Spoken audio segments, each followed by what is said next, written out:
Bonjour, bienvenue à notre chaîne Ingeta Africa.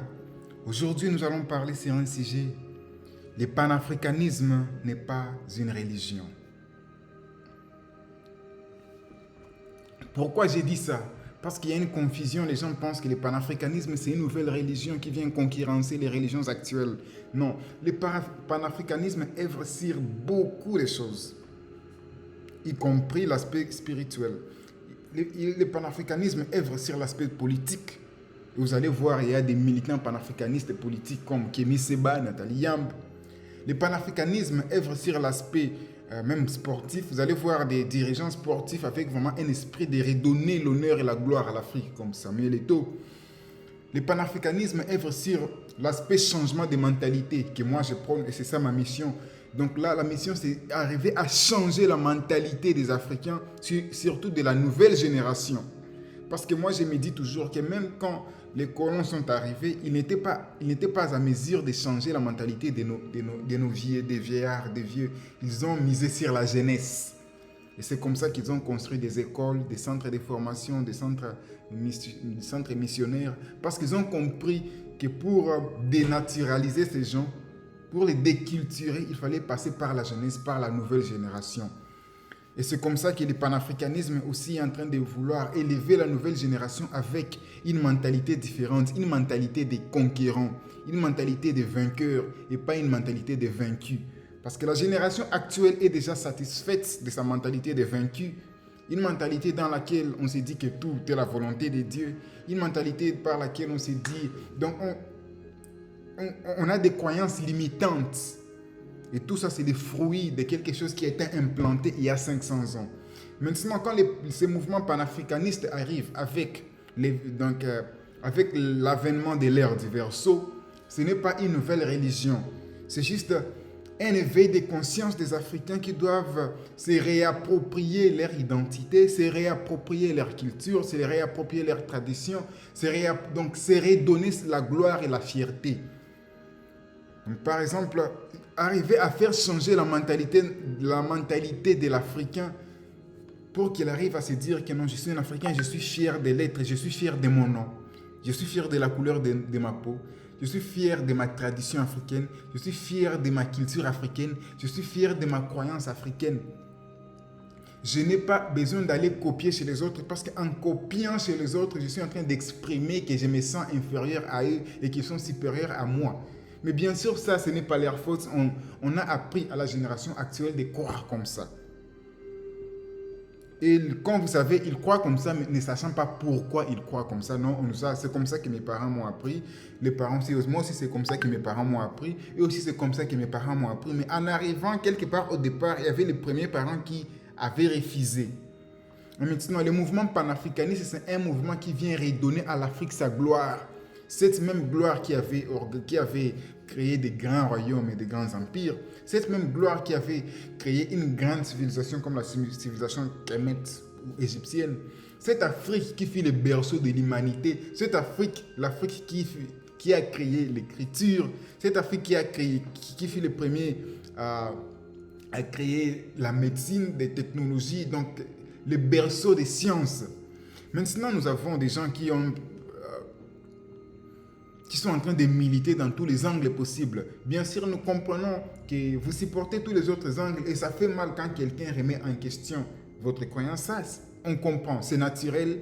Personne au monde ne sera à l'aise de voir que sa croyance est remise en question. Mais on doit passer par là parce que c'est ça le fondement même de la mentalité de quelqu'un. La mentalité de quelqu'un commence premièrement par sa connexion avec les divins. Donc par sa perception de sa connexion avec les divins.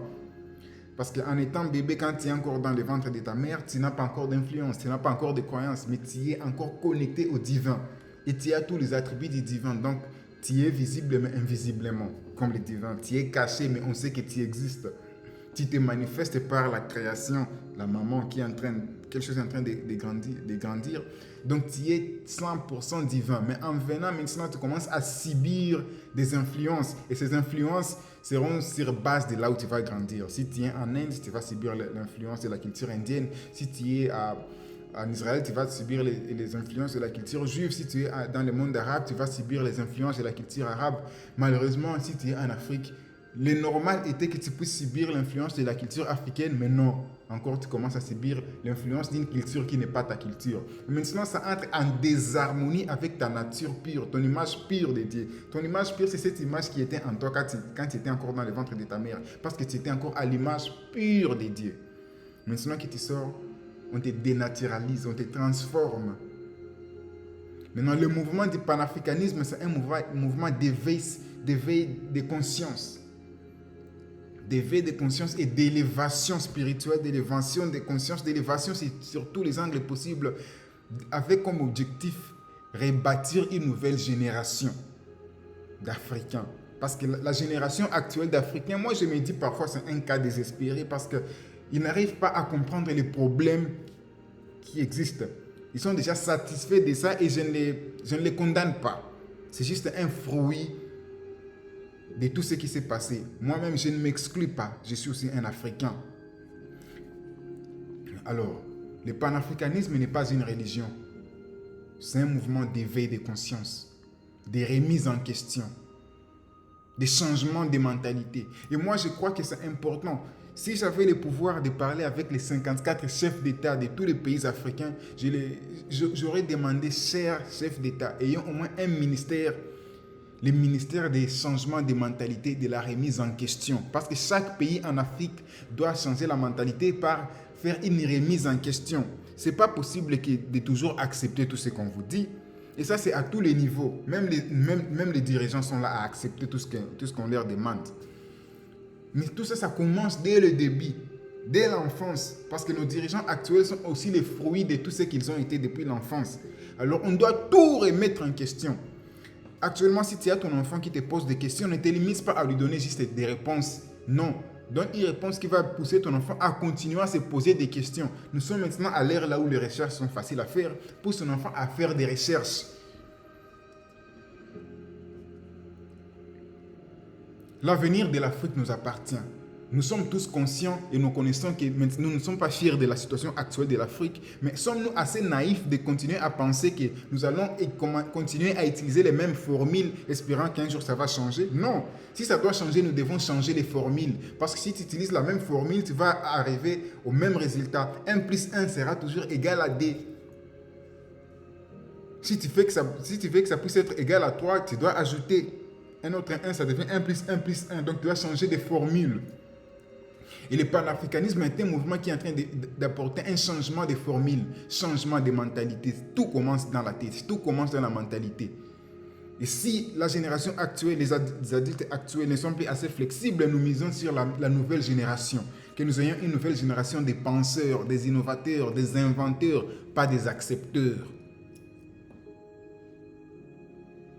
Je continue à le dire, nous sommes les fils aînés de Dieu. L'Afrique est le berceau de l'humanité.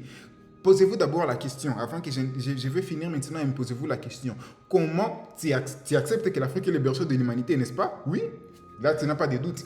Maintenant, pose-toi la question, comment l'Afrique est le berceau de l'humanité, mais on est arrivé à te convaincre que le premier homme était, je ne sais pas, quelque part en Asie.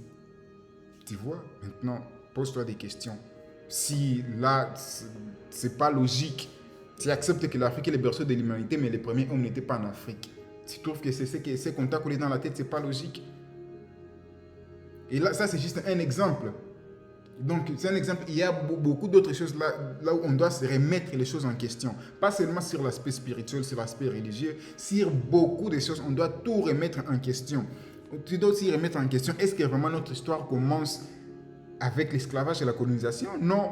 Est-ce que vraiment notre histoire est telle qu'on nous l'a présentée? Non. Est-ce que nous avions toujours été tels que nous sommes aujourd'hui? Non. Posons-nous des questions et élevons des enfants qui se posent des questions.